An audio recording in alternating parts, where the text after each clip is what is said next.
Bugün məni neçə gündür narahat edən bir mövzuyla görüşünüzə gəldim.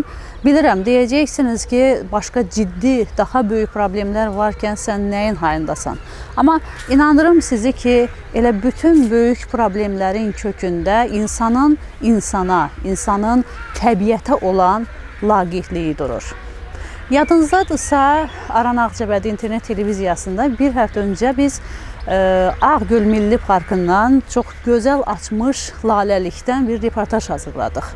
O reportaj hələ yayıma getməzdən öncə biz şəkillər paylaşdıq və çox sevindirici bir haldır ki, çox qısa zamanda laləliyə güclü axın oldu. Hər gün onlarla, yüzlərlə insanlar ora getdilər, şəkillər çəkdirdilər və bu gözəlliklərin sayı artdıqca mənim sevincim də artırdı. Çünki onu paylaşdıq və paylaşdıqdan sonra bu insanlar o gözəlliyi görməyə getdilər. Həm lalələr, belə deyim, gözəl açmışdı, onlar baxışsız qalmadılar, həm də insanlar rayonumuzun içərisində belə bir gözəlliyin olmasından xəbər tutdular.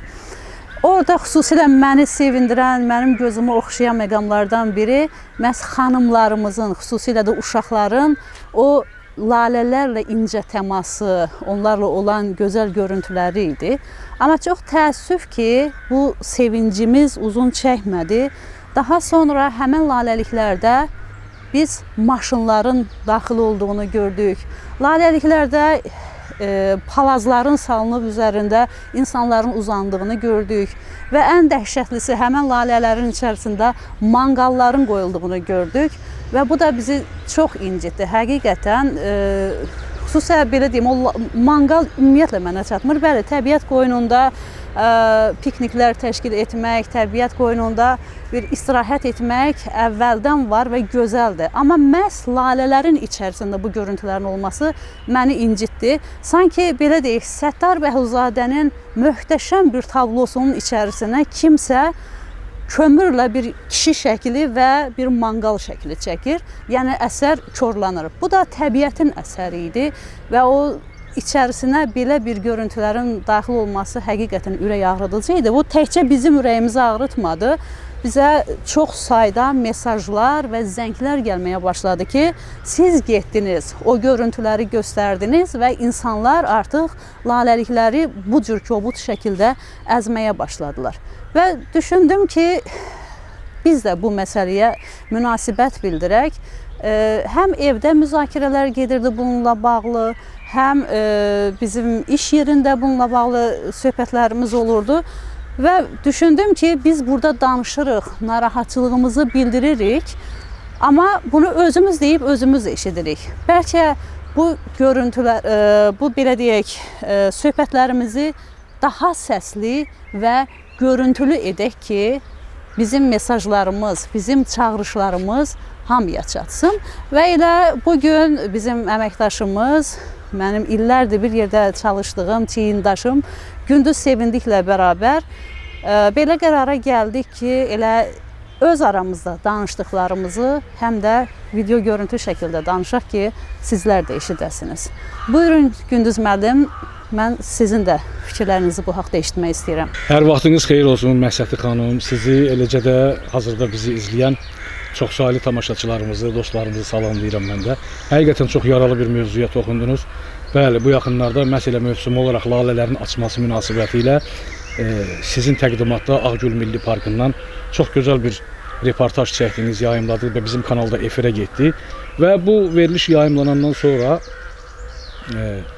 biz burada nəinki rayon sakinlərinin, hətta kənar bölgələrdən də, uzaq rayonlardan da biz insanların Ağgöl Milli Parkına kütləvi şəkildə axın eləməsini, bu gözəllikdən yararlanmağı, bu gözəlliyi görməsini göstərən bir mənzərə ilə rastlaşdıq. Bu məsələnin çox gözəl bir tərəfidir. Biz Ağcabədililər həm də ona görə xoşbəxtdik ki, Respublikamızda barmaqla sayıla biləcək qədər belə qoruqlardan biri də məsələ Ağgöl Milli Parkıdır ki, bizim rayonumuzda yerləşir. Bu məsələnin gözəl tərəfi, bir tərəfi, yaxşı tərəfi və sonra amma bizim o veriliş ki, bizim kanalda yayımlanandan sonra artıq ora insanların ki, kütləvi şəkildə axınını biz müşahidə elədik. Amma məsələnin başqa tərəflərində biz müşahidə elədik ki, bu da heç də yaxşı, xoş görünən bir mənzərə deyil. azad yaranmaq, azad düşünmək, azad olmaq ümumiyyətlə insan xislətində, fitrətində olan çox gözəl bir xüsusiyyətdir. Amma bu azadlığın özünün içində insanın mühafizəkar olmasını şərtləndirən bəzi şeylər var ki, insan bu azadlığın içində həm də mühafizəkar olmalıdır. İnsan təbiətə qarşı birinci növbədə mühafizəkar olmalıdır. Təbiətə qarşı mühafizəkar olan insan birinci növbədə özünü qorumuş olur. Doğmalarını qorumuş olur, ətrafını qorumuş olur, cəmiyyətini qorumuş olur, bütövlükdə vətənini qorumuş olur. Belə deyək, çox gözəl bir laləlik sahəsidir, çox gözəl. Göz işlədikcə hara baxsan laləlikdir. Yalnız bu mənəvi zövq üçündür. İnsan baxa laləliyə və bundan mənəvi zövq alır. Artıq orada insanların ora kütləvi şəkildə axınından sonra belə deyək də, loru dilindən desək, o bazar kloklarının sayı, o lalələrin, süsənlərin sayından artıq olursa, yəni ortaya artıq gözəllikdən işinə qalmır. Artıq orada gözəllikdən söhbət gedə bilməz. Təbii ki, bu da təbiətə üstünlük verən, o gözəllikdən zövq almağa çalışan insanlar üçün təbii ki, çox neqativ bir mənzərə yaradır. Ona görə düşünürəm ki, insanlar təbiətə qarşı mühafizəkar olmalıdırlar. Nədən? Çünki bayaq dedim, təbiətə mühafizəkar yaraşan insan birinci növbədə cəmiyyətini qorumuş olur. Artıq orada, belə deyək də, o cürə gözəlliyi, ilahi bir gözəllik, yəni sıradan bir gözəllik deyil bu. İlahi bir gözəlliyi artıq mətbəx səviyyəsinə yendirmək, artıq orada yemək içməklər, təşkil etmək olar. Ailəvi gəlir, istirahət eləmək istəyir insanlar. Sadəcə olaraq artıq onu dediyim kimi, o mətbəx səviyyəsinə yendirmək, artıq orada sözünüzü kəsirəm, ocaqlar qalamaq, kabablar bişirmək. Bəli. Bax, indi orada görüntülər dediyimiz kimi çox oldu, amma mən adını da çəkəcəm efir vasitəsilə. Rəsm müəllimidir. Mən illərdir tanıyıram, Əsmər xanım. Onun da görüntülərini gördüm. Övladları ilə gözəl, yəni laləlikdə maraqlı fotolar, videolar çəkdilər və sonraki görüntülərdə baxıram, yaşıl bir çəmənlikdir hansısa hissə. Orada yerə, yəni nəsə səriblər, uşaqları ilə oturub bir, belə deyək də, nəsə çaymı, şirniyyat nəsə qəbul edirlər.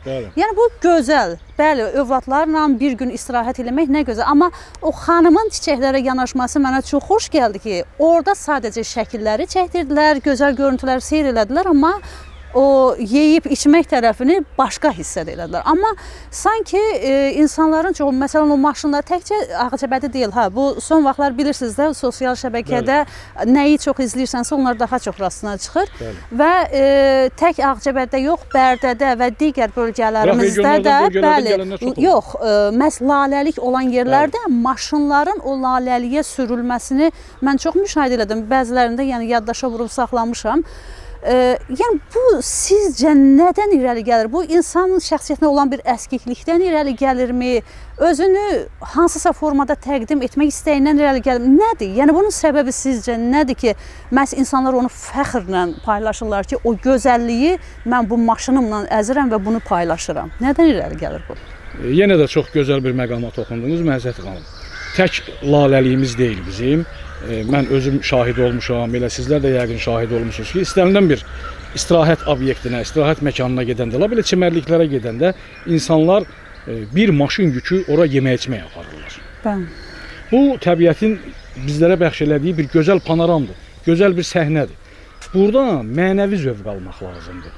Yenə deyirəm, çay içmək də olar, bayaq siz qeyd elədiniz, o xanımın adını çəkdiniz, ailəsi ilə, uşağı ilə kənar yerdə, başqa bir yerdə, yəni o sırf o laləliyin içində yox, bir başqa yerdə çay da içmək olar, orada yemək də yemək olar, amma sırf o gözəlliyin içində artıq ora maşınlar sürmək, orada manqal, kabab manqalları qurmaq, ocaq qalamaq, artıq orada belə deyim də, üzr istəyirəm ifadəmə görə, içki məclisləri qurmaq, badələr qaldırmaq. Palazı salırlar üstündə, o zaman nə qədər lalələr onun altında məhv olur. Məhv olub gedir. Bu gözəlliyin məhvi deməkdir. Yemək içmək üçün evimiz var, müəyyən kafelər var, restoranlar var. Yəni yemək içmək üçün məsələnin bu tərəfindən istifadə etmək olar.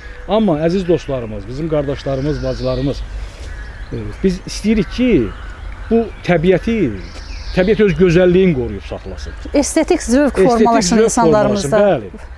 Yəni bu təbiət mənzərəsidir. Bayaq qeyd elədim. İnsan mühafizəkar olmalıdır, öz azadlığın içində belə mühafizəkar olmalıdır. Bunun da əsas başlıca tərəfi insan təbiətə qarşı çox mühafizəkar olmalıdır. hər bir insan gedib orada o gözəlliyinə xələl gətirən insanlar birinci növbədə bilməlidirlər ki, bu təbiət və bu hamıya məxsusdur. Hamıya məxsus olan bir yerdə, yəni hardasa o cür halların, o siz qeyd elədiyiniz halların artıq həyata keçirilməsi düşünürəm ki, heç də yaxşı görünən bir mənzərə deyil. Bəli, dünən siz özünüz söhbət eləyəndə dediniz, kartof, soğan səviyyəsinə yendirməyək gözəlliyi. Bəli, o gözəllik kartof, toylarımız yemək üzərində qurulur. Belə deyim, yaz məclislərimiz yemək üzərində qurulur. Əsas məqsəd yaddan çıxır, biz yeməyin dalıyca qaçırıq. Heç olmasa bu təbiətin gözəlliyindən həzz alarkən, yəni yeməyi gətirib ora çıxarmayaq da. Bəli, tamamilə doğrudur ki, o gözəlliyi belə deyim, o ucalığı, o müqəddəsliyi, o kartof, soğan sindromuna qədər, statusuna qədər yendirməyək. Bütün hallarda Ağgöl Milli Parkı bizimdir. Bəli. Azərbaycanlılarındır, xüsusən də Ağcabədinindir.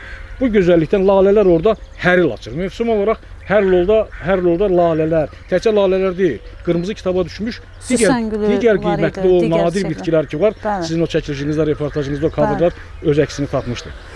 Yəni Allahın bir lütfüdür. Sadəcə olaraq getmək, göz istirahəti, mənəvi qida. Bəli. O qidadan yararlanıb zövqlü şəkildə, gözəl əhval-ruhiyyədə yəni bu nə tənqid deyil, ya nə kimisə belə deyək, danlamaq deyil. Bu bizim bir vətəndaş kimi ürəyimizdən gəldi ki, biz daxildə bir elədiyimiz söhbətləri biraz səsli şəkildə edək ki, sizlər də eşidəsiniz və bəlkə bizim çağırışlarımıza qoşulasınız. Bəli, buradan da çağırış eləyir yerə. Əziz insanlar, dediyimiz kimi Ağgöl bizimdir, milli parkımızdır. Allahın da çox əsrarəngiz bir möcüzəsidir, aran gözəlidir. Ağgöl Milli Parkı aran gözəlidir və bizimkidir. İstənilən vaxt getmək olar, təkcə laləlik mövsümündə deyil. İstənilən mövsümdə, istənilən anda getmək olar, istənilən gündə getmək olar və təbiətin o gözəl nemətlərindən də orada göz zövqü ilə, mənəvi zövqlə dincəlmək olar, baxmaq olar. Çox sağ olun Gündüz müəllim. Dəyərli fikirlərinizə görə minnətdarımı bildirirəm. Biz çalışdıq ki, rəsmi bir veriliş formatında hazırlanmasın bu. Təbiət qoynunda səmimi bir söhbət edək və inanıram ki, insanlar da bizim bu söhbətlərimizdən nəticə çıxaracaq və çağırışlarımıza qoşulacaqlar. Bir daha təşəkkür edirəm sizə. Mən təşəkkür edirəm, çox sağ olun Məsəd xanım. Bəli, təbiət güzgüdür. Biz ona nəyi göstərsək, eynisini də bizə göstərəcək. Ona görə də gəlin təbiəti qoruyaq ki, həm də özümüzü qorumuş olaq. İnanıram ki, bizim çağırışlarımıza hər biriniz qoşulacaqsınız, təbiəti birgə qoruyacaq.